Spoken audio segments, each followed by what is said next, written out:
We are live. All right. we're back. I hate Bob. Allow Bob to touch it. He bobbed it. He absolutely bobbed it. Well, the best part is Bob has to edit the shows. So now he's got to do some splicing. So we can wait a minute for someone to join in if we'd like. We can really badmouth Bob now as well. Yeah. Oh, yeah. And it'll be on the record. Oh, yeah. No, Yeah. definitely. It's all right, Bob. He's Just always have fun trying editing. to kneecap me. Yeah. Unbelievable. See, I put him over. I put him over so hard. Yeah. And then what's he do? He ends my stream.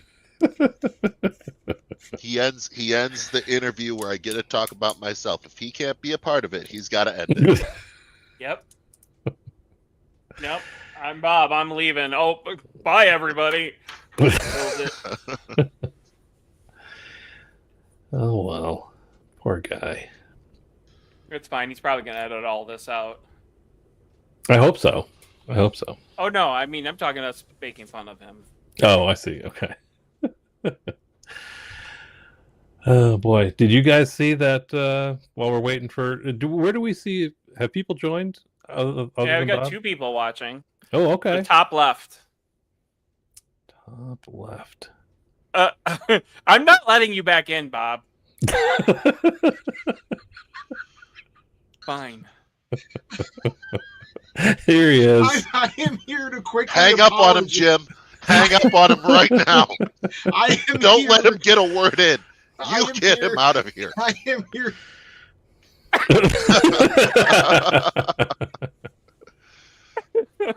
I just came here to apologize real quick. I don't know what possessed me to hit the end stream button. Steve, I am so sorry. I hate so much all the things that you choose to be. I am so sorry. I'm gonna leave now, but I thought properly. you were going to go into a Michael Scott Toby rant. I But... am so sorry why we bust fans and Steve. That was totally my fault and unintentional. Was it? It's all right. I would never do that. I'm going to leave now properly. Freud You guys may go have back something to the say show. about that. I apologize. Well, Norm, do you Bob, forgive me? Oh, no. Steve, do you forgive me? We'll talk later, Bob. Oh, I forgive you, Bob. thank you, Patrick. Bye, everybody. I'm a pushover. Bye, Bob. Bye, Good luck Bob. tonight, Bob. Thank you. Don't screw up your stream. I won't. Probably Okay. will. All right. Get this So back where on track. were we? I believe we were talking a little bit about Bob. We had jumped there because I wanted, my mistake, I had wanted to make sure we looped Bob in a little bit before he left. Here. You should have So known better. I know. Well, rookie mistake. I've only known you guys now for a couple of years. Steve, I met you my second event. I had no idea who you were or what your what you had done with the group previously. I just know that you were very tall, and but you were important enough to not need to wear your flight suit at the booth for the Thursday evening at Fan Expo. Yeah, look, man. You put in enough time. You put enough time, and you'll get there too, champ. One day. But so let's, I think it's interesting, and I've talked to other folks about this, and I'm enjoying how many I'm running into as I talk to more people on this show. As far as you come across as a doer, as someone that can enjoy something, but you go out and you actually take the initiative to put something together, to take that next step, where a lot of people might things will continue to just be wouldn't that be fun? You know, pie in the sky ideas, and you go out and you try and actually make them happen for yourself. So, and I will readily admit, I am a great coattails guy. If somebody opens the door, I can join. I can be a help. I can be a net positive on something, but I'm not often the guy who can kick open that door and take that first step. And you were talking about how you were doing that with the 501st. Where does being a Ghostbuster fit in? Like, when did you become aware that Ghostbusters were doing similar stuff? First, and yeah, jump wherever you need to. After we got interrupted, I was just trying to bring us back in. No, absolutely. First, there's nothing wrong with being the person that's the second through the door. There's nothing wrong with that. For me, the reason that I'm very much let's give it a shot, let's do it, let's give it a try and see what happens, is I don't like having regrets in life. I don't like having regrets. I don't like having a lot of what ifs. And if it's something that I can control, if it's something that I can do myself, and say, hey, let's try this, or I wonder what would happen if I did this, or hey, let me go and pick up and become a wrestler, or whatever. Like, those are things I can control. There's a lot in life that you can't. But I'm very much, that's very much my personality and my mentality on things is I don't like having the regrets. So let me go and do them and see what we can do. When it came to the Ghostbusters thing, I had been familiar with Chicago Division for a while, and I know I mentioned them in my last appearance. Chicago Division was the group that directly preceded Windy City. Chicago Division's been around now for over 20 years. They were the original team in the Chicago area. Yeah, I see their patch on a few folks still. Yeah. Cool. Yeah. Cool patch. It's still one of the most requested patches out there. And I became a member of that team. Right around the time I was starting to slow down with my 501st events and things like that, I reached out to Chicago Division, and I remember meeting them at Wizard World in Chicago. They had a booth in the lobby that year. That's where all most of the fan groups were. And I was like, hey, I'd love to do some stuff with you. And they're like, yeah, pull up a chair, hang out. And I literally, that was it. And I met Ken and MJ and James and Zach, and I met Doug from Wisconsin at that event. And I liked what they were doing. They were all good people, and they all wanted to do some good. The problem was that we didn't entirely know how. We were doing relays for life. That was MJ every year did the relay for life, and that was our big thing. And we would try and raise some money for it at conventions and stuff. But the appearances that we were doing, we weren't getting donations off of them. We were just showing up and doing our thing and having fun.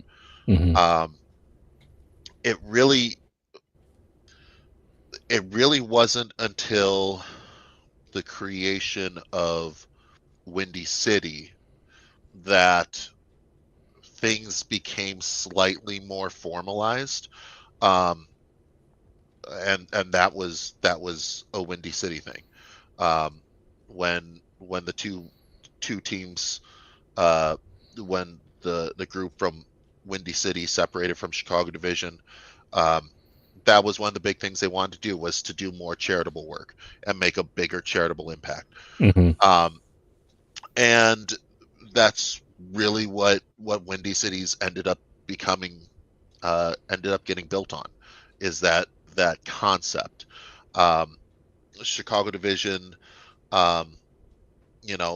kept doing events, but the problem is Windy City kept getting more prominent. So we started getting fewer and fewer events, and I eventually joined Windy City and became a dual member of the two teams, because I saw the writing on the wall with Chicago Division. And started putting my efforts to Windy City, because ultimately I saw that we could do very similar things there that 501st was doing, on a smaller scale, but more importantly a more efficient scale. 501st, I have no, this is not a knock on them, but they're such a large group. They're an international costuming organization. It's like maneuvering a cruise ship compared to a fishing boat. It really is. And they have a lot more hoops that they have to jump through. Even before Disney bought them, they had to jump through some hoops with Lucasfilm. Once Disney bought Lucasfilm, now there's additional hoops because of things that Disney basically has a hard yes or no on. Right. With Ghostbusters, with the evolution of the way that Sony has treated the fan community, it went from, when I first started, Sony was not a fan of us doing what we were doing. They would frequently send cease and desist letters to costumers for making gear and selling prop replicas. Really? And I just missed all of that. This was just kind of the way it was back then. And, luckily they realized that wasn't the path they wanted to take ultimately with us. And they saw that, in the grand scheme of things, we're doing a lot of good. So what's the difference if somebody is molding parts and then selling, replicas of vector plates for the ghost trap, right? As when they're actually raising money. So, and that's not an area of business that is being pulled away from Sony. Sony is not in the prop replica, at least not that much at that time. Well, and even up until 2020, they weren't even licensing out their part designs. So it was kind of like, it was almost a zero-sum game where there's no reason for them to be doing it, but they were. And I love Sony and what they've done now, because they've realized, like, this is actually something really good, and let's nurture this, which has allowed us to be more active with the hospitals, to make these appearances everywhere in the city and the suburbs, raise the money, become 501c3 organizations like our team is, have our own bank accounts, raise the money, do all this, and they're like, yeah, cool, go for it. It's good PR for us, so as long as you're not criminals, keep going, Right. So that's really been the beauty of, it's a very looped around way of getting to what the initial question was, I guess. But I have a tendency to ramble when it comes to this stuff, because there's so much I've gotten to see in my time. Right. And it's the things that are happening today are directly built off of the history of the things that have happened to the teams of the past. And so I like to try and give some context to all of it.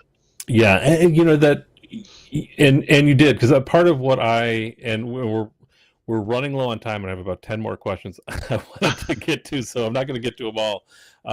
But and at some point, I would love to dive in a little bit more on, just the difference between, a group like, with Windy City's wanting to focus more on the charity group, but comparatively, as far as what it's like to be a member in, in both of those kind of atmospheres. But I want to cover two things if we can try and fit it into the last 6 minutes of the show. And I'm going to touch on a little bit of wrestling at the very end, but could you talk to me about a couple things that when you took the reins as president, you really wanted to accomplish and that you were able to? I know being a 501c3 is part of it, but what were some areas that you really were proud to kind of refine as you came in to be president at Windy City? A 501c3 is the number one thing, without question. For me, that was the next logical step. I felt like the team had kind of hit a glass ceiling where we were doing events and we were raising money, but a lot of it was indirect donations. And I was like, we should be able to be donating large checks at the end of the year to the hospital ourselves, Mm-hmm. and not just kind of nickel and diming the donations. So for me, that was the biggest thing. The other really big thing I'm still extremely proud of is bringing Chicago Division back into the fold. They're just the nature of things. A lot of those Chicago Division guys drifted away. Being former Chicago Division myself and Chicago Division at heart always, one of the first things I wanted to do was be a unifier, and I wanted to reach out to them and be like, hey, we want you guys to keep your identity as Chicago Division. We want to let you guys keep the jumpsuits and the patches and the logos and all that, but I also understand you don't have events anymore, and we want to give you that. Mm-hmm.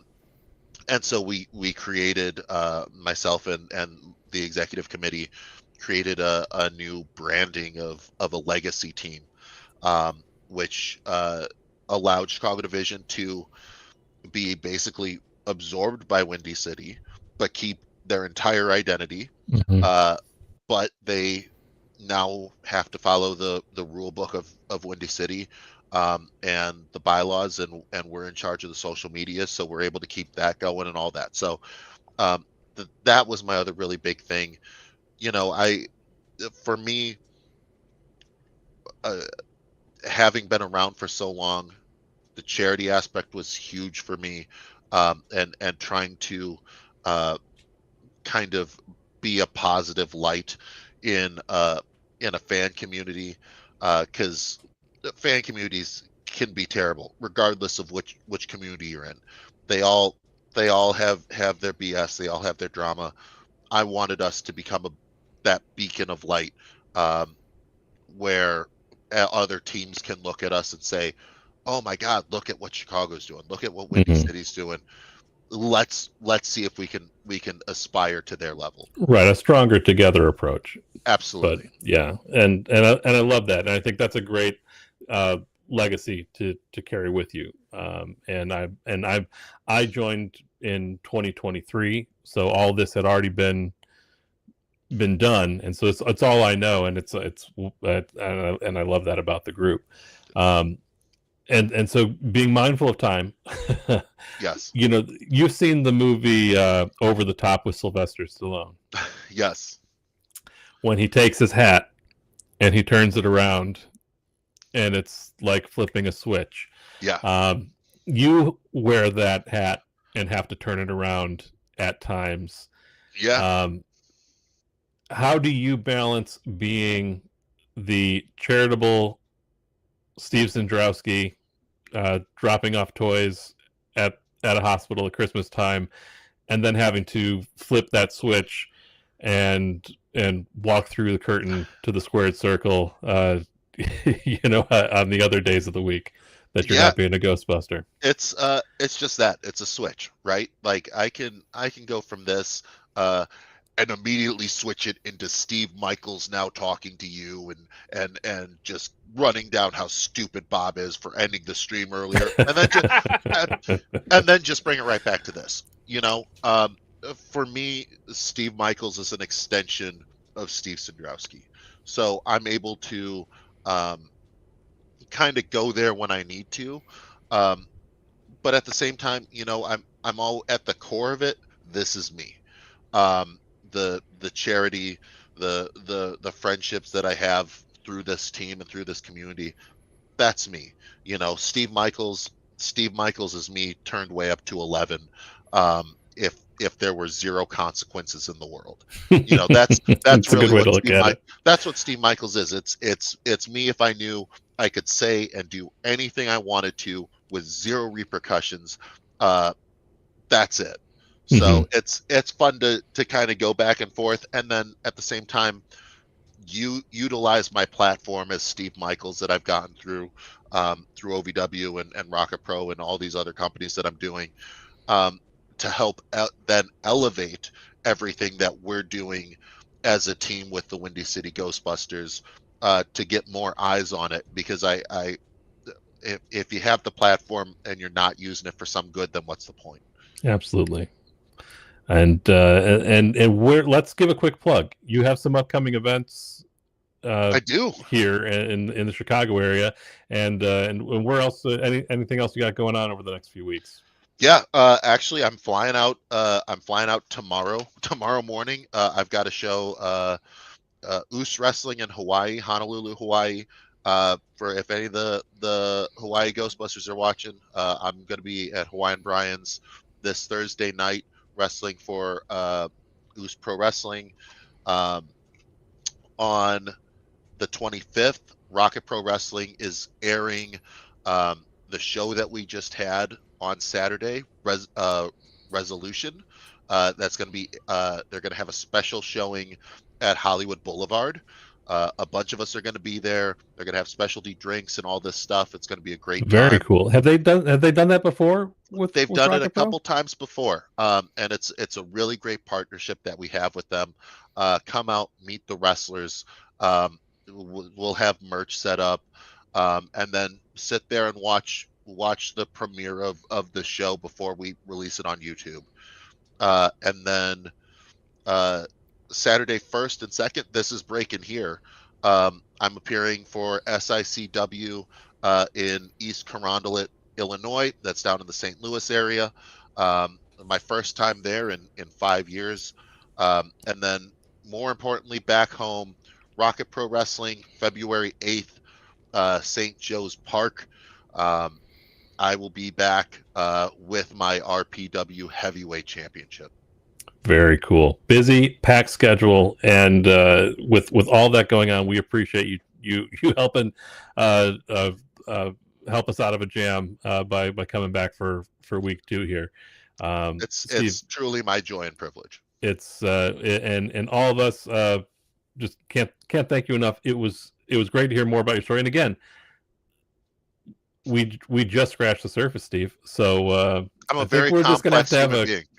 We're just gonna have to have a second podcast where I just get to pick Steve's brain for an hour every week. Third, technically fourth. I'm gonna have to make sure the next week cancels just like I made sure this week's did. So. That's where that hat flips around all of a sudden. Well, I appreciate it, and I don't want to run too far over because I know we do want to raid Bob's show. Everybody, Bob After Dark is doing reactions to paranormal videos, paranormal images, and we want to make sure we go over there and support Bob and what he's doing. So from all of us here at the Windy City Ghostbusters and Why We Bust, thanks again to Steve Szyndrowski. Thank you to James for helping keep us afloat despite Bob's best efforts. And Bob. No thanks to Bob. And thank you to everyone that is with us live or listening to us later. We appreciate it. Catch us on any of your major podcasting platforms. And that's it. Have a great week. We'll talk to you next Monday. Good night, everybody.